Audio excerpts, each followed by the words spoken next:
Capítulo 12 do Evangelho de Jesus segundo Lucas, versículo 13, a seguir. Capítulo 12, versículo 13. Irmãos, eu relutei muito em pregar essa mensagem, e ela mexeu muito comigo essa semana. E chegou um dia que eu até falei para a Silvia, essa mensagem está... Sabe quando que eu falei para o Tonho hoje de manhã, Tonho, eu estou tão quebrado que eu não estou nem com vontade de pregar hoje à noite. Mas, como disse o irmão para mim, pastor, rapadura é doce, mas não é mole. Amém? Você encontrou? Então alguém da multidão gritou, Lucas 12 e 13, amém? Eu vou ler na NVT, nova versão transformadora. Então alguém da multidão gritou, mestre, por favor, diga a meu irmão que divida comigo a herança do meu pai. E respondeu Jesus, amigo, quem me pôs como juiz sobre você para decidir essas coisas? Em seguida disse, cuidado, guardem-se de todo tipo de ganância. A vida de uma pessoa não é definida pela quantidade de seus bens. Então lhes contou uma parábola. Um homem rico tinha uma propriedade fértil, que produziu boas colheitas. Pensou consigo, o que devo fazer? Não tenho espaço para toda a minha colheita. Por fim disse, já sei, vou derrubar os celeiros e construir outros maiores. Assim terei espaço suficiente para todo o meu trigo e meus outros bens. Então direi a mim mesmo, amigo, você guardou o suficiente para muitos anos. Agora descanse, coma, beba e alegre-se. Mas Deus lhe disse, louco, você morrerá esta noite. E então, quem ficará com o fruto do seu trabalho? Sim, é loucura acumular riquezas terrenas e não ser rico para Deus. Amém, irmãos? Irmãos, hoje eu gostaria de conversar com você sobre a brevidade da nossa vida e a inevitabilidade da nossa morte. É certo que se Jesus não voltar em nossos dias, nós todos morreremos. E se estivermos preparados, pois cremos que o homem tem parte no processo da salvação, então nos encontraremos com o Senhor. Você crê assim? A grande questão é que não sabemos quando isso vai acontecer. É por isso que precisamos estar atentos e vigilantes para esse momento, ou a nossa morte, ou a vinda do Senhor. Um pouquinho mais baixo, por favor, Gabriel. Hoje eu quero comunicar com você esse assunto tão importante. Meu objetivo é despertar a sua atenção para a seguinte pergunta, e esta pergunta é o tema da mensagem. O que faremos nós, se não houver amanhã? Para que você entenda a gravidade dessa pergunta, deixa eu lhe contar uma história. Era uma quinta-feira, mais precisamente no dia 24 de agosto de 79 da era cristã, na cidade de Pompeia, uma pequena cidade italiana, localizada a 210 quilômetros de Roma. Mas naquele fatídico dia do dia 24, essa cidade haveria de ser totalmente transformada por uma catástrofe. Eu quero pedir para colocar o slide se for possível. Por uma catástrofe. Situada no pé do Monte Vesúvio, cerca de 8 quilômetros à margem do que hoje conhecemos como a Baía de Nápoles, Pompeia era uma cidade próspera, com aproximadamente 20 mil habitantes. Não era uma cidade qualquer, era uma cidade toda murada, uma região urbana. Ali se concentravam residências, casas comerciais, padarias, bares, lavanderias, até banhos públicos havia. O centro tinha uma parte mais antiga da cidade que havia sido feita antes, mas havia uma parte nova que foi construída quando a cidade se tornou uma colônia romana.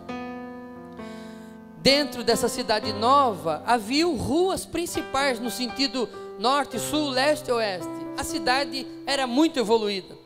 Ela tinha porto e os barcos chegavam de todos os lugares, trazendo os estrangeiros, sobretudo os fenícios. Ali se podia comprar de tudo naquela cidade, desde macacos africanos, canela da China, escravos e escravas orientais. Mas naquela quinta-feira do dia 24, o comércio havia aberto normal pela manhã, e é provável que muita gente estivesse dormindo, porque na noite anterior, no dia anterior, havia tido lutas dos gladiadores, peças de teatro, e o povo havia tomado muito vinho. As Olimpíadas aconteceram naquela cidade. Centenas de pessoas vieram para aquele lugar. Centenas de pessoas vieram para aquele lugar e passaram a noite bebendo depois das Olimpíadas. Mas quando foi um pouco mais das 10 horas da manhã, foi ouvido um grande estrondo, seguido de um abalo sísmico. No horizonte, uma densa nuvem preta, de aproximadamente 15 quilômetros de altura, se ergueu sobre aquela montanha, o Vesúvio. Ele não era apenas uma montanha, como os moradores acreditavam ser, mas era um vulcão que estava prestes a entrar em erupção. E naquela manhã aconteceu o que ninguém esperava. Em poucos minutos, a manhã ensolarada virou uma noite de fumaça do nada. E a fumaça subiu ao céu e bloqueou totalmente o sol. E os moradores acharam bonito, ficaram impressionados com aquele evento que aconteceu e saíram para a rua para ver o que estava acontecendo, para ver aquele espetáculo maravilhoso. Acontece que aquela nuvem, aquela fumaça, não era só fumaça, aquilo era pedra que tinha sido lançado ao céu.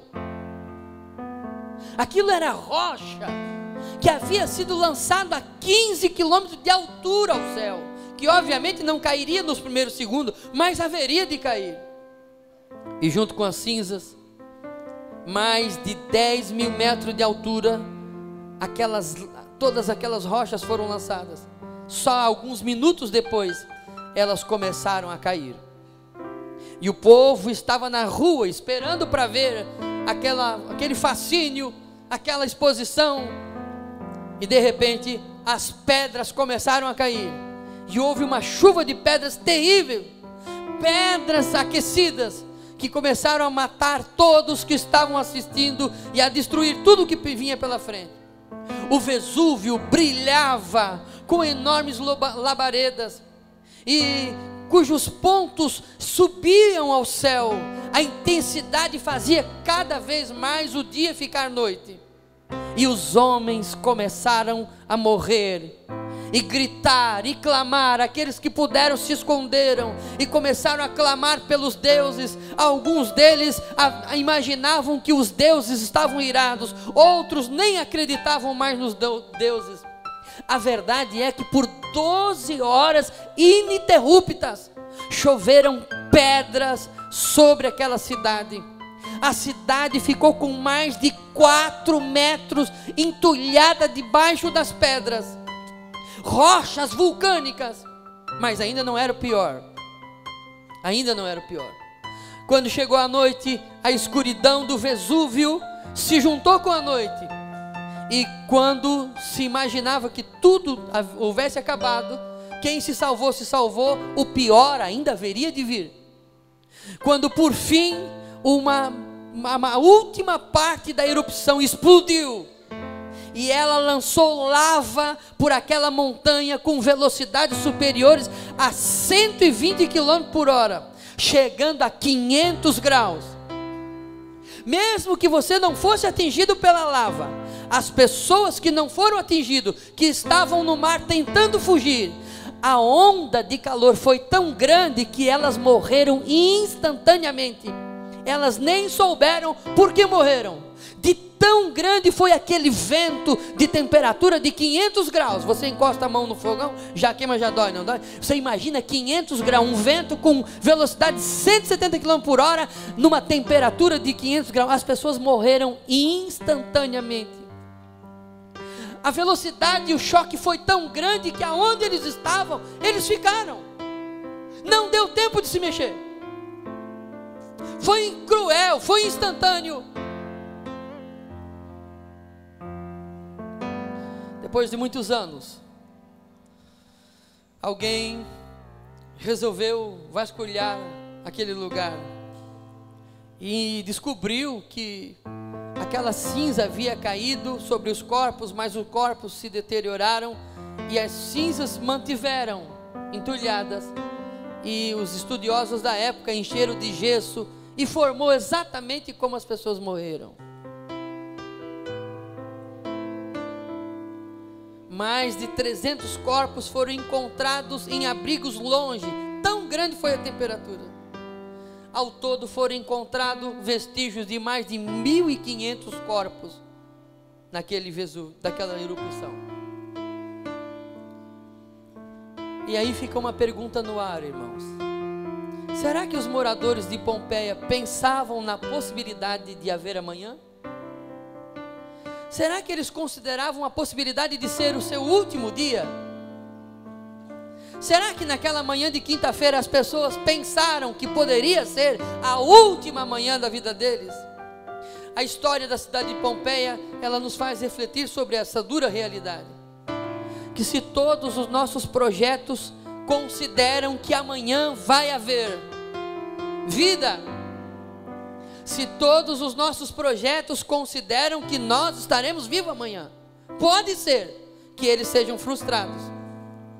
Que se todo o nosso amor, se a versão de nós mesmos, para quem espera, está programada e prometida para o dia do amanhã, pode ser que quem está esperando vai esperar em vão. E eu faço uma pergunta: o que faremos nós, se não houver amanhã? Eu gostaria de conversar com você sobre 3 erros que este homem do capítulo 12 cometeu em relação à morte, que nós também cometemos. O primeiro erro que nós cometemos em relação à morte é que, igual este homem, nós pensamos que para morrer é necessário ser pobre, ser fracassado, viver na rua, na margem da criminalidade. E é um erro grave que nós cometemos.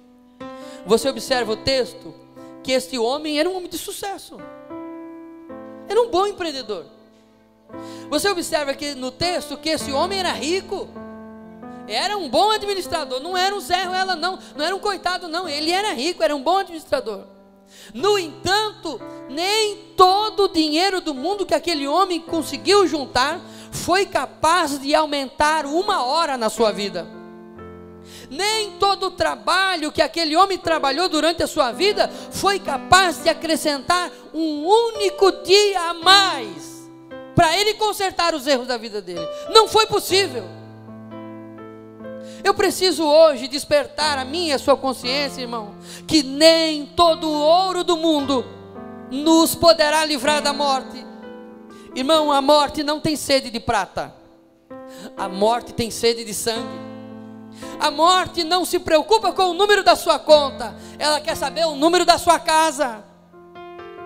E todos nós, se não partirmos com o Senhor, se o Senhor não vier, partiremos com Ele. Mas a pergunta é: quando será essa partida? Estamos preparados para ela? O que seremos nós? O que faremos nós, se não houver amanhã? Se tudo o que nós fizemos foi para esse mundo aqui, se todo o nosso trabalho nós investimos em material aqui, se todo o nosso esforço foi apenas aplicado para a vida aqui, e se nós partirmos hoje para a eternidade, o que nós encontraremos na eternidade? O que faremos nós, se não houver amanhã?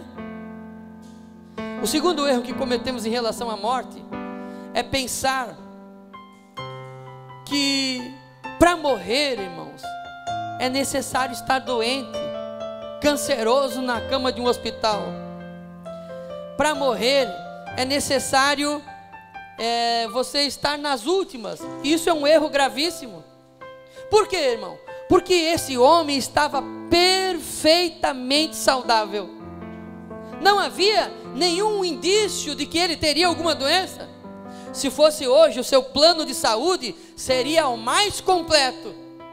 Talvez ele tivesse ido no médico, feito um check-up geral, e o médico falou assim: ó, você está de para, tudo certinho, colesterol, triglicerídeo, não havia indício nenhum, o homem estava perfeitamente saudável. No entanto, ele não sabia, e os exames não indicavam, nenhum exame indicavam, que naquele dia, Deus haveria de pedir a alma daquele homem. Naquele dia, Deus haveria de chamar ele para um acerto. Deus haveria de prestar conta com ele, de chamar ele para uma prestação de conta. Aquele dia seria o seu último dia. Para aquele homem não haveria amanhã. Nós precisamos entender, irmãos, e aceitar a realidade da morte. Eu estava estudando essa mensagem. Se você entrar no site da ONU, você vai ver que só hoje, até as 3 horas da tarde, já morreram 102 mil pessoas só no dia de hoje. Isso eu tirei, era 3 horas da tarde. Só este ano já morreram 24 milhões, isso 3 horas da tarde, 702.694 cadastradas. Isso não é gente que morre lá e ele joga, não. Isso é gente que morre e tem atestado de óbito. A cada minuto, conte no relógio 60 segundos, a cada minuto 100 pessoas perdem a vida. Irmão, só esse ano foram mais de 5 milhões de mortes causadas por doenças contagiosas. Só esse ano já morreu 3 milhões de crianças com menos de 5 anos. Só este ano já foram mais de 17 milhões de abortos. E eu tirei a estatística na quarta-feira. Na quarta-feira tinha 17.360 mil. E hoje já tinha 17.700. Quer dizer que da quarta-feira até hoje já foram feitos mais 400 mil abortos. Só esse ano já morreram 126 mil mães durante o parto. Já morreram mais de 400 mil pessoas de malária. Já morreu mais de 2 milhões de pessoas por causa do cigarro. Só este ano já morreram mais de 500 mil pessoas por acidente de carro. Então a morte é uma realidade para quem está saudável e para quem não está. E nós vivemos hoje como se fôssemos viver aqui eternamente. Mas surge uma pergunta: o que faremos nós se não houver amanhã? Se hoje for o nosso último dia, se a morte bater na nossa porta e encontrar o nosso endereço, como encontrou o endereço para esses tantas milhões de pessoas, que não eram melhores e nem piores do que nós, mas eram exatamente igual a nós. O terceiro erro que esse homem cometeu e que nós cometemos com ele é o erro de ignorar os avisos de Deus para nos preparar. A gente é muito bom em ignorar os avisos de Deus. A gente não entende que uma pregação seja um aviso de Deus.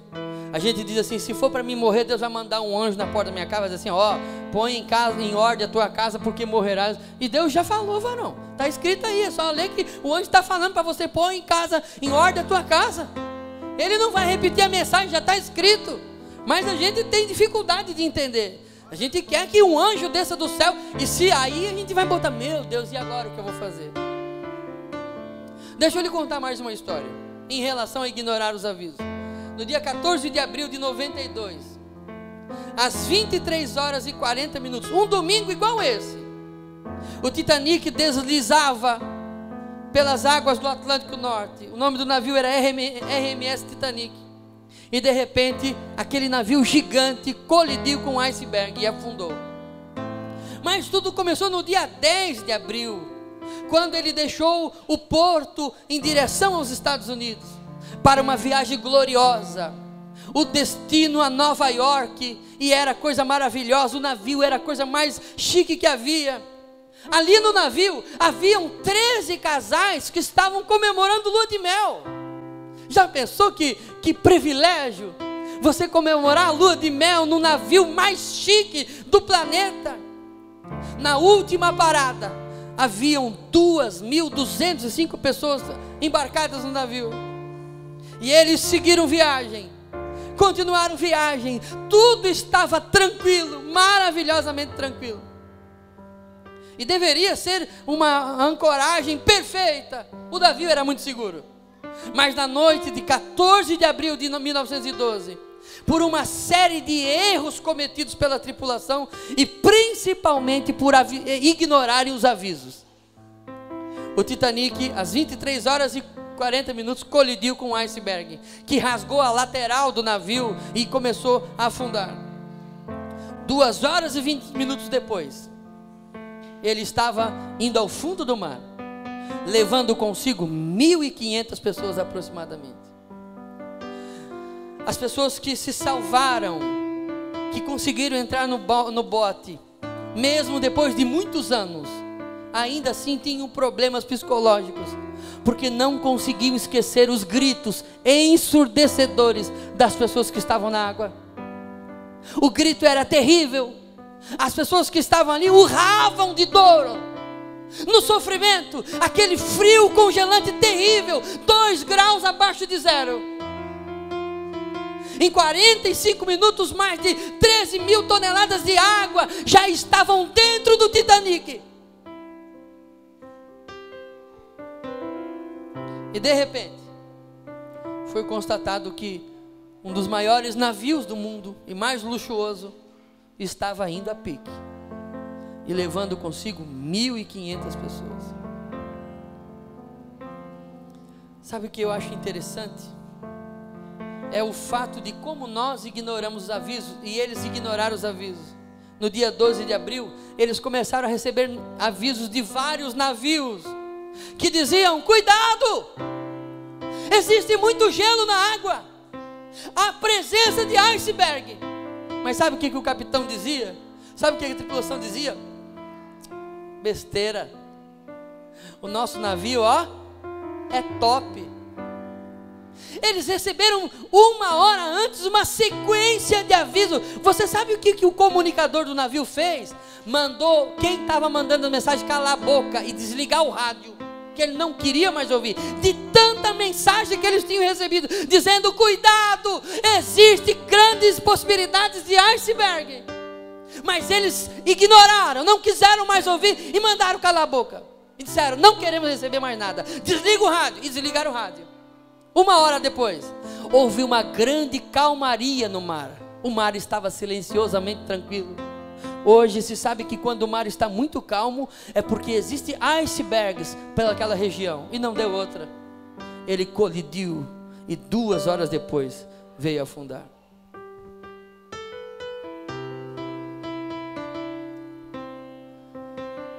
Irmãos, o que essas histórias têm a ver com a gente?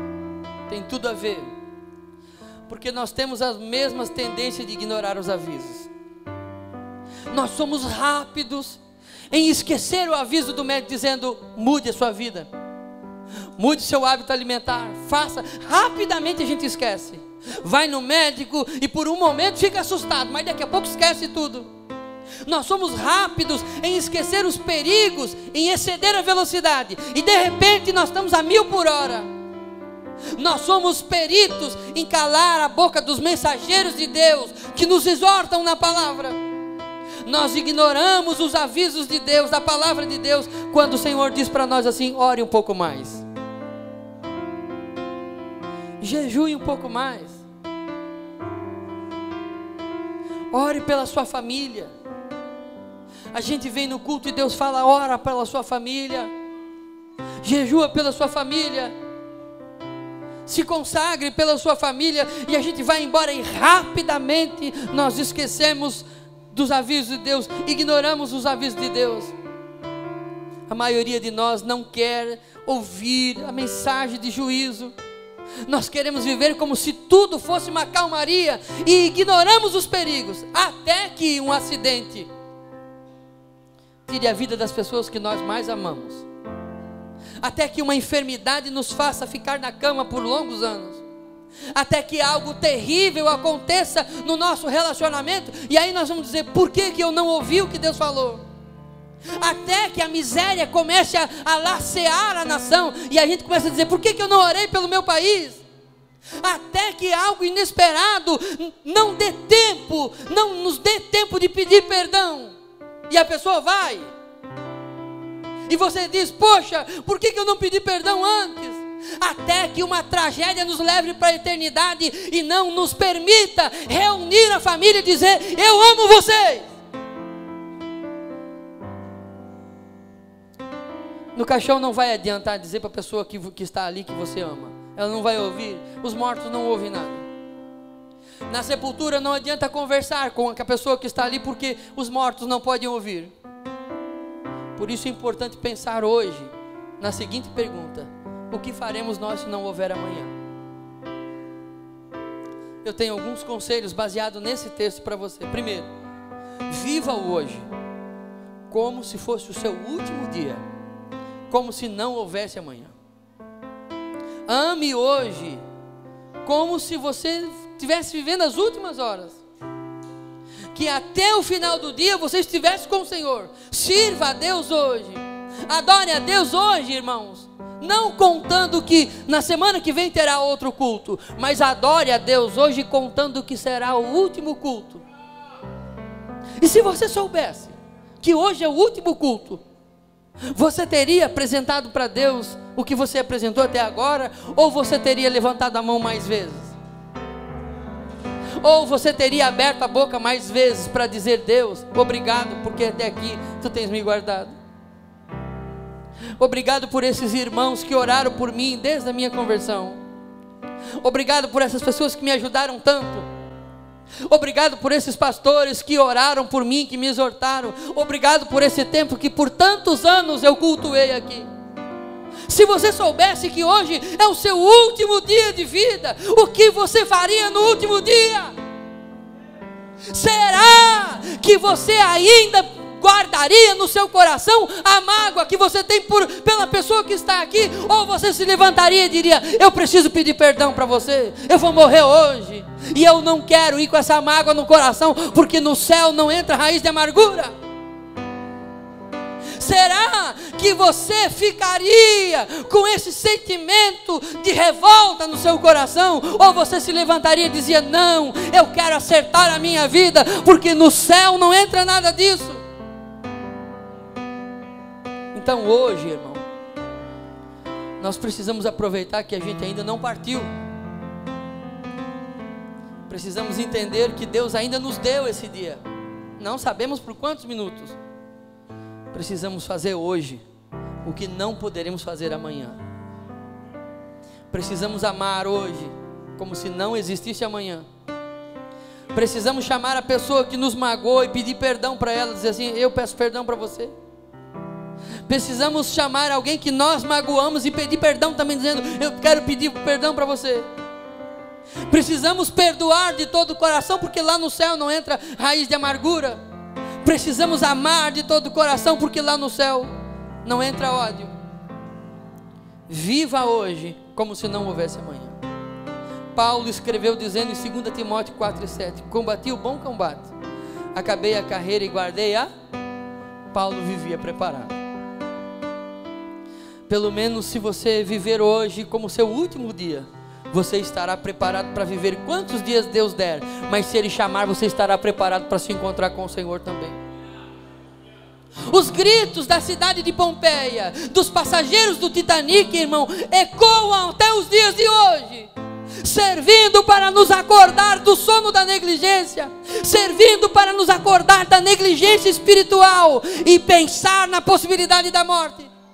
O que será de nós hoje, se for o nosso último dia, irmão? Para onde nós iremos?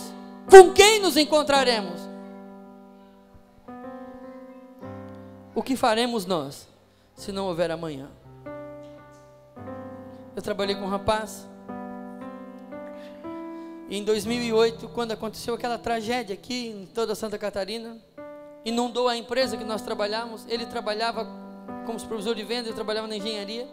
Mas naquele dia, o chefe pediu para todos, o dono da empresa pediu para todo o departamento de engenharia e administrativo ajudarem a limpar as máquinas para a empresa voltar a trabalhar. E eu trabalhei do lado do rapaz. Nós trabalhamos o dia inteiro e conversamos sobre tudo. Ele era muito inteligente. Ele praticava vários esportes. Ele cantava em inglês, falava vários idiomas. Eu fiquei vislumbrado com ele.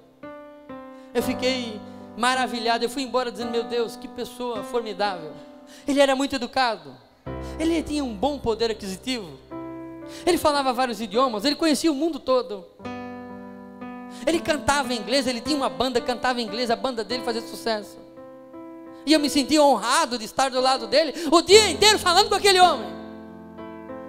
Me senti envergonhado de falar de Jesus para ele, porque ele era uma celebridade, ele era muito top. E eu falei: não, hoje não, mas amanhã eu vou falar. Amanhã nós vamos trabalhar juntos e eu vou falar. E fomos embora, se despedimos. Ele falou: Amorim, tu é o cara, Amorim. E eu fui embora feliz da vida. O cara disse que eu sou o cara. E ele foi embora, irmão. E no outro dia, ele se arrumou para vir trabalhar, eram umas 8 horas. E quando ele estava sentindo, ele sentiu uma dor no peito. E ele disse para a mãe dele: ai mãe, eu estou sentindo uma dor aqui. E ela disse: meu filho. Ela disse: ai mãe, está apertando aqui no meu peito. Ela falou: filho, vai no médico, é alguma coisa séria, vai no médico. E ele pegou o carro, dirigindo com dificuldade, foi no médico. Quando chegou no hospital, esqueceu a carteirinha. E a moça falou: está muito sério. Ele falou: não está muito forte, mas está apertando aqui no peito. Ela disse: querido, não posso te atender sem a carteirinha, volta a pegar então. E ele pegou, voltou, e quando chegou em casa, caiu morto. E eu fiquei lá, esperando ele chegar, para conversar com ele. E naquele dia eu ia falar de Jesus para ele. Eu contava que haveria um amanhã para aquele homem, mas não o teve. Ele partiu. E eu não falei de Jesus para ele, porque eu contava que ainda daria tempo e não deu. E até hoje, quando eu lembro disso, eu fico pensando como vai ser quando eu chegar no céu. No dia do juízo, aquele homem vai olhar para mim e dizer: eu trabalhei com você o dia inteiro e você não foi capaz de falar de Jesus para mim? Você acha que foi em vão que Deus te colocou do meu lado durante todo aquele dia? E eu vou dizer para ele: eu não contava que era o seu último dia. A Bíblia diz assim, irmãos, em Hebreus 13:7, se hoje ouvires a voz do Senhor teu Deus, não endureçais o vosso coração, como na provocação do dia do deserto. A Bíblia nos dá um aviso dizendo: por um pouquinho de tempo, e aquele que há de vir, virá e não tardará. A Bíblia diz: eu venho sem demora, guarda o que tens, para que ninguém tome a tua coroa. A Bíblia diz: eis que eu estou à porta e bato. Se alguém ouvir a minha voz, abrir a porta, entrarei em sua casa e cearei com ele e ele comigo. A Bíblia diz: eis que eu venho como ladrão, mas bem-aventurado aquele que vigia e guarda suas vestes. A Bíblia diz: eis que venho, bem-aventurado aquele que guarda as palavras desta profecia. O Senhor disse: eis que venho, e está comigo a minha recompensa, para dar a cada um segundo as suas obras. Por que eu estou insistindo nessa mensagem, irmão?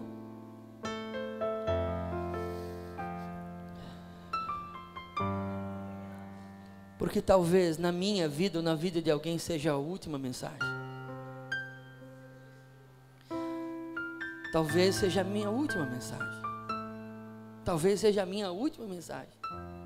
Talvez seja a sua última mensagem. Mas o mais importante, se é a última ou não é a última, não é isso.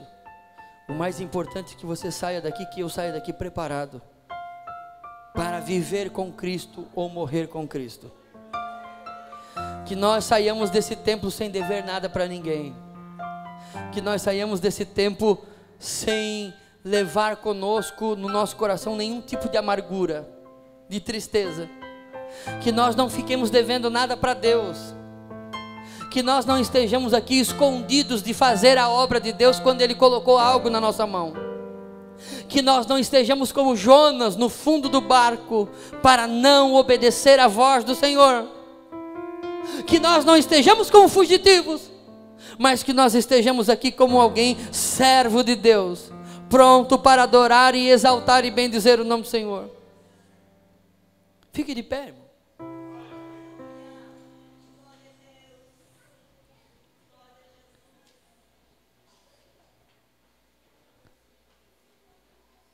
Eu sei que essa mensagem é diferente do que eu tenho pregado até aqui, mas eu precisava pregar essa mensagem e dizer para você que Deus nos avisa, Deus nos ajuda. A Bíblia diz que Deus quer que todos se convertam e venham ao conhecimento da verdade, todos venham ao conhecimento, sejam salvos e, através do conhecimento da verdade. Deus não quer que ninguém se perca, mas que todos sejam salvos. Deus não quer que nenhum dos seus filhos se percam, mas que todos sejam salvos. Deus não quer que nenhuma das suas criaturas se percam, mas que todos sejam salvos. E por isso, nessa noite, eu convido você a refletir na sua vida. Enquanto o nosso irmão vai louvar o Senhor, eu convido você a refletir na sua vida. E começar a pensar agora, fechar os seus olhos e olhar para dentro. E pensar comigo. Se hoje for o último dia, se não houver amanhã, com quem nos encontraremos? Aonde compareceremos? Feche os seus olhos. Enquanto o irmão vai louvar o Senhor, feche os seus olhos e pense.